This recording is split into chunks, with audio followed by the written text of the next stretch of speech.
France is one of the richest countries on earth, has some of the strongest labor protections, and most generous welfare services in the developed world, all of which should theoretically make France the ideal place to work. And yet, there is just one issue. It is very hard to get a job and no one wants to work. The unemployment rate in France is very high, one of the highest in Western Europe in fact. And the youth unemployment stands at around 1/5, around 20 times higher than a third world country like Cambodia, or around 4 times higher than Vietnam. Now, how can it be that a wealthy, well-educated country like France has so many workers who cannot find a job, while a poor country like Cambodia is overflowing with jobs? In today's video, we explore how decades of well-intentioned policy have created a system where success is punished, effort is disincentivized, and dependency is rewarded, all of which resulting in the potential downfall of one of the greatest economies in the Western world.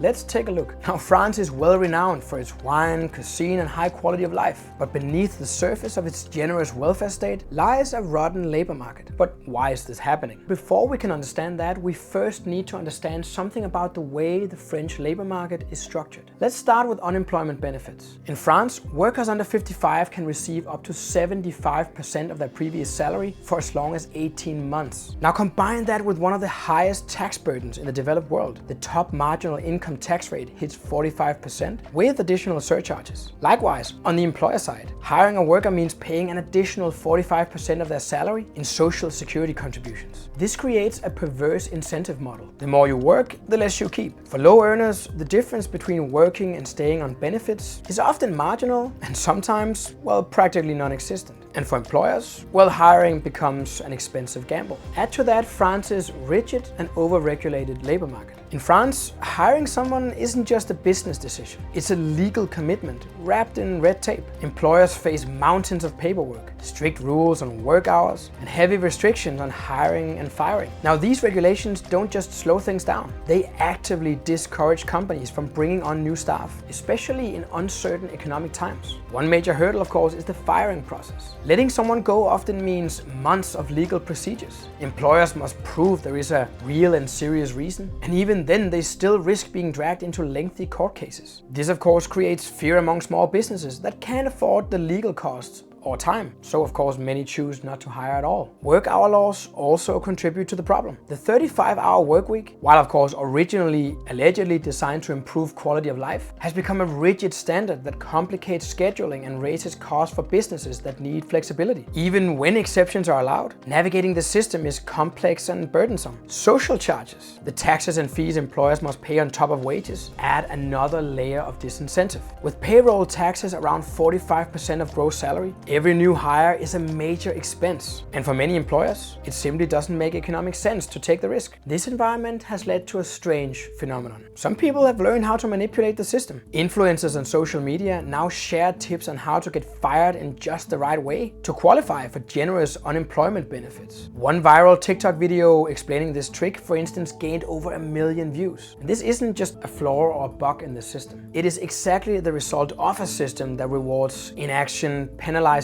effort, and makes hiring a liability rather than an opportunity. Of course, recognizing the damage, President Emmanuel Macron began introducing reforms between 2017 and 19. These included limiting court-ordered compensation for unfair dismissal, simplifying the hiring and firing process, reducing union power at the company level, and giving small businesses more contractual freedom. One of his most controversial moves came in 2023, when he raised the retirement age from 62 to 64. And though it sparked mass protests, Macron argued it was necessary to keep the pension system solvent. He also pushed for more investment in job training programs, aiming to make the workforce more adaptable in a rapidly changing economy. However, as per usual, politicians are missing the forest for the trees, thereby failing to address the fundamental issues of the system, leaving them unable to really solve any of the problems that they're trying to solve. France exemplifies the dangers of overregulation and excessive taxation. These policies decrease innovation, discourage hiring, structuring and reduces the freedom and number of options faced by individual citizens. Now, the repercussions of France's rigid labor policies are severe and measurable. In 2024, the country witnessed a significant surge in business failures. According to Banque de France, there were over 64,000 corporate bankruptcies in the 12 months leading up to October 2024, marking a 21% increase from the previous year. This wave of insolvencies has not only impacted small enterprises, but has also affected larger firms, leading to substantial job losses and economic instability. Simultaneously, France is experiencing a brain drain. Talented individuals and entrepreneurs are leaving the country in search of more favorable economic environments. While specific immigration statistics are challenging to quantify, the trend is evident in the increasing number of French nationals establishing businesses abroad and seeking employment opportunities in more dynamic economies. The economic growth of France is also lagging behind its European counterparts. Projections indicate a GDP growth of just 0.6% in 2025, significantly lower than the EU average of 1.1%. And this sluggish growth is a consequence of multiple factors, including high unemployment, decreased consumer confidence, and a decline in private investment. All of these are the symptoms of an economy in decline, prompting businesses to close, talent to immigrate, and the nation's growth to stagnate. The situation in France is not just a consequence of a few bad policies, though people will of course always try to convince us of that. You know the claim that, well, all we need is just good and responsible politicians to run the system as it is, then everything is going to be great. Then they can save us and get the economy back on track, right? Well, no. Now, these are the consequences of this very specific system, this specific way of structuring an economy and a society, a system which is inherently unstable. The truth is that if France really had good and responsible politicians, these would seek to dismantle the system, remove the welfare state, and deregulate the lives of their citizens. Because the ultimate fate of the welfare state doesn't rest on whether the welfare state happens to be run by a responsible government right now. Instead, it rests on the fact that welfare leads to resource misallocation inherently, and the fact that regulation does nothing but hurt the freedom of individuals and the flexibility of an economic system, leaving it weak and vulnerable to change. While France continues to wrestle with the consequences of a rigid labor market, other nations have taken a slightly different path, embracing more flexibility and thereby reaping both economic and social rewards. First, Denmark. Denmark is one of the clearer examples. Its system, known as flexicurity, makes it easy for companies to hire and fire, resulting in a labor force participation rate of 78.8% in 2017, compared to the OECD average of just 72.1%.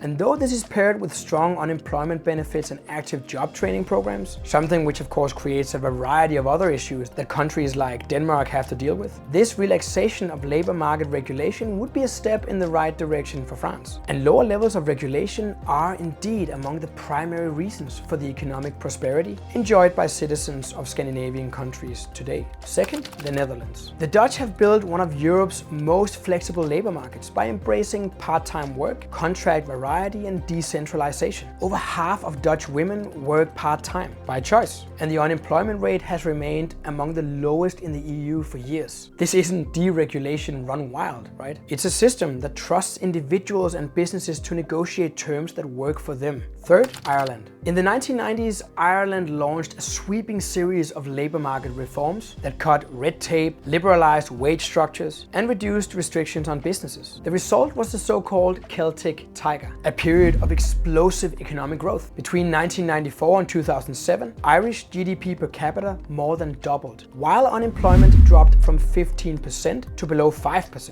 Of course, leaving Ireland a perfect case study in how opening up labor markets can unlock national potential. And finally, Chile. In the late 20th century, Chile undertook one of the boldest liberalizations in the developing world. It deregulated employment, reduced state interference in labor markets, and encouraged private enterprise. Between 1988 and 1997, Chile's GDP grew at an astonishing 7.2% per year, and unemployment fell from nearly 20% to 6%. And though a lot of these changes, of course, happened under the authoritarian regime of Pinochet, the structural changes made during this period serve as a striking example of the positive economic consequences of deregulation. So what does this mean for France? Well, it means that there's a way out, a better way. By easing restrictive labor laws, reducing the punitive tax burden on employers and workers, and of course removing the welfare state, France can breathe new life into its economy and French citizens can enjoy a higher degree of individual freedom. Now, there's nothing wrong with worker protection or safety nets for that matter, as long as they are the result of voluntary arrangements between sovereign individuals, as long as they are parts of the terms and conditions of contracts signed voluntarily, not those signed at the point of a gun.